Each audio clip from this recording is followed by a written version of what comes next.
Go on. What's up, boys? What's up, boys? Been a while. Good to see you. Good to see you. Good to see you. Good to see you. Yeah. What's up? Good to see you. What's going on? Let's see him. What's up, bro? What's up? What's up? What's up? Good to see you. Good to see you. Lot of people. Great to meet you. Great to meet you. Great to meet you. Let's go. Thanks for coming. Yeah. Thanks for joining us today, guys. Thank you. Thank you, everybody. Thank you, Apple. Thank you, Zane. Thank you. We're back. Yes. Back. We're back. കുറേ കാലം വിട്ടുനിന്നതിന് ശേഷം വീണ്ടും ഒരുമിച്ച് താമസിക്കാൻ തുടങ്ങിയപ്പോൾ അത് ആ പഴയ തുടക്കകാലം പോലെ തോന്നിയോ എന്ന് ഞാൻ അത്ഭുതപ്പെടുകയാണ്. ഒരുപക്ഷെ സാഹചര്യങ്ങൾ ഇപ്പോൾ വളരെ വ്യത്യസ്തമായിരിക്കാം. അന്ന് നിങ്ങൾ തുടങ്ങിയത് വളരെ ചെറിയ മുറികളിൽ നിന്നായിരുന്നു. എന്നാൽ ഇപ്പോൾ ഒരുമിച്ച് താമസിക്കുമ്പോൾ അന്ന് തോന്നിയ അതേ അനുഭവം കുറച്ചെങ്കിലും ഉണ്ടായോ? അതെ, എനിക്കും അങ്ങനെ തന്നെ തോന്നുന്നു. കാരണം എല്ലാവരും ഒരുമിച്ച് ഒരേ വീട്ടിൽ താമസിക്കുക എന്നത് ശരിക്കും വ്യത്യസ്തമായ ഒരു അനുഭവമായിരുന്നു. ഞങ്ങൾ ശരിക്കും ഒരു വില്ല വാടകയ്ക്കെടുത്ത് അതിലൊരുമിച്ചാണ് താമസിച്ചത്. ഏകദേശം 7 വർഷങ്ങൾക്ക് ശേഷമാണ് ഞങ്ങൾ ഇതുപോലെ ഒരുമിച്ച് താമസിക്കുന്നതും ജോലി ചെയ്യുന്നതും. അതുകൊണ്ട് തന്നെ LAയിലെ ആ 2 മാസത്തെ സെഷൻ വലിയൊരു മാറ്റമായിരുന്നു. അതേസമയം അതൊരു സ്വപ്നം പോലെയാണ് ഞങ്ങൾക്ക് തോന്നുന്നത്. ജങ്കുക്ക്, നമ്മൾ മുമ്പ് ഇവിടെ സംസാരിച്ചപ്പോൾ നിങ്ങൾ ഓരോരുത്തരും തനിയെ മാറി നിന്ന് സ്വന്തം സോളോ പ്രോജക്റ്റുകൾക്കായി പ്രവർത്തിക്കുന്നതിനെ കുറിച്ച് സംസാരിച്ചിരുന്നു. അത് നിങ്ങൾക്ക് എല്ലാവർക്കും വളരെ സ്വാഭാവികമായി തോന്നിയ ഒന്നായിരുന്നു. ആരും നിർബന്ധിച്ചു ചെയ്യിച്ച പോലെ തോന്നിയിരുന്നില്ല. അതുപോലെ തന്നെ ഇപ്പോൾ വീണ്ടും ഒന്നിച്ചു വന്നപ്പോഴും അത്രയും സ്വാഭാവികമായി തോന്നിയോ? അതെങ്ങനെയാണ് തുടങ്ങിയത്? സത്യത്തിൽ എന്നെ സംബന്ധിച്ചിടത്തോളം ഏറ്റവും സ്വാഭാവികമായി തോന്നുന്ന കാര്യം ഒരുമിച്ച് പ്രവർത്തിക്കുക എന്നതാണ്. കാരണം സോളോ പ്രോജക്റ്റുകളെക്കാൾ കൂടുതൽ ഞങ്ങൾ എപ്പോഴും ഗ്രൂപ്പ് പ്രോജക്റ്റുകളാണ് ചെയ്തിട്ടുള്ളത്. അതുകൊണ്ട് തന്നെ വീണ്ടും ഒന്നിക്കുന്നത് വളരെ സ്വാഭാവികമായി തോന്നി. ഞങ്ങൾക്ക് വേണമെങ്കിൽ വെവ്വേറെ സമയങ്ങളിൽ സൈനിക സേവനത്തിന് പോകാമായിരുന്നു. എങ്കിലും എത്രയും പെട്ടെന്ന് ഒരു ഗ്രൂപ്പായി തിരികെ വരാൻ വേണ്ടി ഞങ്ങൾ ഒരേ സമയം തന്നെ സർവീസിന് പോകാൻ തീരുമാനിച്ചു. അതുകൊണ്ട് തന്നെ ഇതൊരു വലിയ കാര്യമായി തോന്നിയില്ല. അത് സംഭവിക്കേണ്ട ഒന്നുപോലെ വളരെ സ്വാഭാവികമായി തന്നെ സംഭവിച്ചു.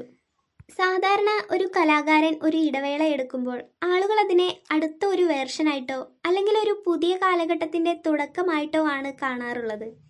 ജെഹോ, നിങ്ങളെ സംബന്ധിച്ചിടത്തോളം അങ്ങനെ തന്നെയായിരുന്നോ? അതോ നിങ്ങൾ പണ്ട് ചെയ്തിരുന്ന കാര്യങ്ങൾ വീണ്ടും ആവർത്തിക്കുന്നത് പോലെയാണോ തോന്നിയത്? സത്യത്തിൽ നേരത്തെ സൈനിക സേവനം കഴിഞ്ഞ് തിരിച്ചെത്തിയ അംഗങ്ങൾ ഇതിനകം തന്നെ ജോലികൾ തുടങ്ങിയിരുന്നു. ആ നിലയ്ക്ക് നോക്കിയാൽ എനിക്ക് മറ്റുള്ളവരെക്കാൾ കുറച്ചുകൂടി നേരത്തെ ഇതിനോട് പൊരുത്തപ്പെടാൻ സാധിച്ചു എന്ന് പറയാം. ഞങ്ങളുടെ ഗ്രൂപ്പ് ആക്ടിവിറ്റികളെ സംബന്ധിച്ചിടത്തോളം അമേരിക്കയിലെ സെഷൻ വലിയൊരു സ്വാധീനം ചെലുത്തിയിട്ടുണ്ട്. എല്ലാം ഒരുമിച്ച് ചെയ്തതുകൊണ്ട് തന്നെ ഞങ്ങൾക്ക് വേഗത്തിൽ പൊരുത്തപ്പെടാൻ കഴിഞ്ഞു. തിരിച്ചു വന്നതിന് ശേഷം പുതിയ പാട്ടിൻ്റെ കാര്യത്തിലും നല്ല പുരോഗതിയുണ്ടായി. ഈ പ്രക്രിയയിലൂടെ ഞങ്ങൾക്ക് കൃത്യമായി സെറ്റിലാവാൻ സാധിച്ചു.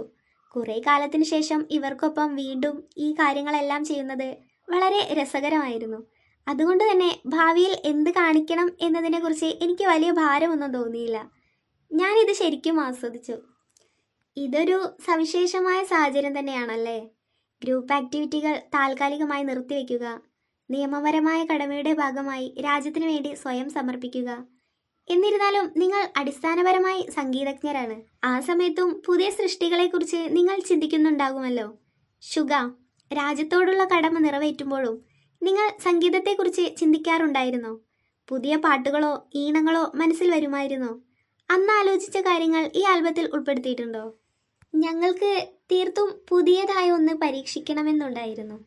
നിലവിലുള്ള രീതികളിൽ മാറ്റം വരുത്താൻ ഞങ്ങൾ ആഗ്രഹിച്ചു. പ്രത്യേകിച്ച് ഈ ആൽബത്തിന് വേണ്ടി പുതിയതായി എന്തെങ്കിലും ചെയ്യുന്നതിനെക്കുറിച്ച് ഞങ്ങൾ വിശദമായി തന്നെ ചർച്ചകൾ നടത്തിയിരുന്നു. നിങ്ങൾ തുടക്കത്തിൽ തന്നെ ഈ ഗ്രൂപ്പിൻ്റെ ലീഡറായി മാറിയ ഒരാളാണ്. ഇപ്പോൾ കേവലം ഒരു ബാൻഡ് എന്നതിലുപരി വ്യക്തികൾ എന്ന നിലയിൽ നിങ്ങൾ എല്ലാവരും വളർന്നിരിക്കുന്നു. കുട്ടിക്കാലം മുതൽ അല്ലെങ്കിൽ കൗമാരപ്രായം മുതൽക്കേ നിങ്ങൾക്ക് പരസ്പരം അറിയാം. അവരെല്ലാവരും തിരിച്ചു വന്നപ്പോൾ മുതിർന്ന പുരുഷന്മാരായി മാറിയ അവരെ കാണുമ്പോൾ ഒരു ലീഡർ എന്ന നിലയിൽ നിങ്ങളുടെ കാഴ്ചപ്പാട് എങ്ങനെയാണ്? ലീഡർ എന്ന നിലയിലുള്ള നിങ്ങളുടെ ചുമതലയിൽ ഇപ്പോൾ എന്തു മാറ്റമാണ് വന്നിട്ടുള്ളത്?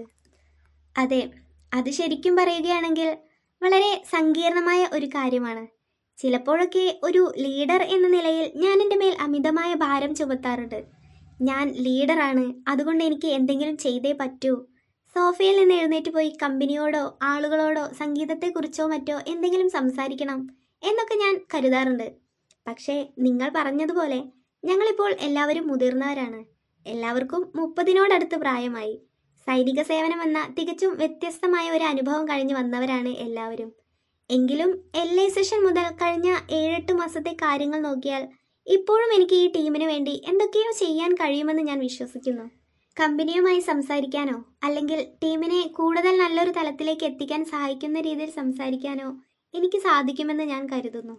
ഇനി വരാനിരിക്കുന്ന ടൂറുകളും തിരക്കുകളും കൂടുമ്പോൾ പരസ്പരം എങ്ങനെ പിന്തുണയ്ക്കണം എന്ന കാര്യത്തിൽ പഴയതുപോലെ ആ റോളുകൾ കുറച്ചുകൂടി എളുപ്പമായി തോന്നി തുടങ്ങും എന്ന് ഞാൻ കരുതുന്നു. അതെ, ഞങ്ങളുടെ ജീവിതത്തിൻ്റെ പകുതിയോളം, ഏകദേശം 15 വർഷത്തോളം ഒരുമിച്ചായിരുന്നു. അതൊരു വലിയ കാലയളവ് തന്നെയാണ്. ഞങ്ങളിപ്പോൾ വെറും സുഹൃത്തുക്കളല്ല, ഞങ്ങളൊരു കുടുംബമാണ്. അതുകൊണ്ട് തന്നെ നീ പ്രയാസകരമായ ഘട്ടത്തിലൂടെയാണ് കടന്നു പോകുന്നത് എങ്കിൽ നിന്നെ ഞാൻ നോക്കിക്കോളാം, നിനക്ക് വേണ്ടി കൂടുതൽ കാര്യങ്ങൾ ഞാൻ ചെയ്യാമെന്നൊക്കെ വാക്കുകൾ പോലുമില്ലാതെ പരസ്പരം താങ്ങാവാൻ ഞങ്ങൾക്ക് സാധിക്കും. അവരെന്നെ പിന്തുണയ്ക്കുന്നത് കൊണ്ട് എനിക്കെൻ്റെ ചുമതലകൾ ചെയ്യാൻ കഴിയുന്നു. എങ്കിലും ഒരു ലീഡർ എന്ന നിലയിൽ ചിലപ്പോഴൊക്കെ അമിതമായ ഉത്തരവാദിത്തം ഏറ്റെടുക്കുന്നത് സങ്കീർണമായ ഒന്നാണ്. അതേസമയം തന്നെ ഞാൻ ഈ ടീമിലെ വെറും ഒരു അംഗം മാത്രമാണെന്നും എനിക്ക് തോന്നാറുണ്ട്. ആ 7 പേരിൽ ഒരാൾ മാത്രമാണ് ഞാൻ. അതുകൊണ്ട് ചിലപ്പോൾ എല്ലാം വിട്ടുകളഞ്ഞ് ഒഴുക്കിനനുസരിച്ച് നീങ്ങാനും ടീമിൻ്റെ ഭാഗമാകാനും ഞാൻ ശ്രമിക്കാറുണ്ട്. ഇപ്പോഴും ഒരു നല്ല ലീഡർ എന്നാൽ എന്താണെന്ന് ഞാൻ പഠിച്ചുകൊണ്ടിരിക്കുകയാണ്. I'm still figuring out Yeah. what is a good leader, you know. Yeah. Good leader. Good, yeah, yeah. Thanks, Good bro. leader. Thanks, bro. Thanks, bro. Thanks, bro. Thanks for amazing English. Word. Peace.